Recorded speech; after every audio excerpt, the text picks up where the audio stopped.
বাজার 1 চলছে দ্বিতীয়ার্ধের আসসালামু আলাইকুম সুপ্রিয় দর্শক মণ্ডলী, আমি সরাসরি আজকে যুক্ত হয়েছি নওগাঁর ভবানীপুর উপজেলাধীন চকগুড়ি উচ্চ বিদ্যালয়ের মাঠে। আপনারা উপভোগ করতেছেন নওগাঁ ফুটবল একাদশ বড়ম হাঁপানিয়ার মধ্যকার সেই হাড্ডাহাড্ডি ম্যাচ। খেলার ফলাফল হাঁপানিয়া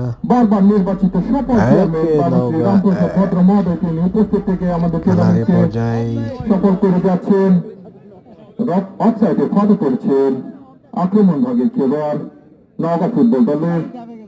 উপস্থিত রয়েছেন আমাদের বিশেষ অতিথি মন্ডলীর সদস্য মোহাম্মদ আসাদুজ্জামান মিলন, বিশিষ্ট ব্যবসায়ী এবং স্বত্বাধিকারী খাজা নিউ মার্কেট। উপস্থিত রয়েছেন বারবার নির্বাচিত মেম্বার মহোদয় লোকমান হোসেন সর্দার। উপস্থিত রয়েছেন আক্রমণ কাউন্টার আক্রমণে চলছে আজকের এই খেলা। গোলরক্ষক বিদ্যুৎ লুপে নিয়েছেন বল, বাড়িয়েছেন অন্তরের উদ্দেশ্যে, অন্তর থেকে সেই লক্ষণভাগের খেলোয়াড় স্থানে মাঝ মাঠে বল বাড়িয়েছেন জাহিদের উদ্দেশ্যে।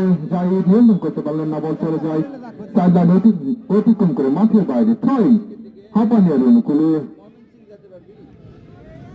বদলি খেলোয়াড় হাঁপানিয়ার হাসান, দেখছেন কাকে দেওয়া যায়, বাড়িয়েছেন সতীর্থের উদ্দেশ্যে তানজিদ। সেখান থেকে 10 নম্বর জার্সি করতে খেলোয়াড় কাটানোর চেষ্টা, বাড়িয়েছেন 4 নম্বর জার্সি করতে খেলোয়াড় আক্রমণে হাঁপানিয়া বাঁচা 8 নম্বর জার্সি করতে খেলোয়াড় বাড়িয়েছেন, করেছেন।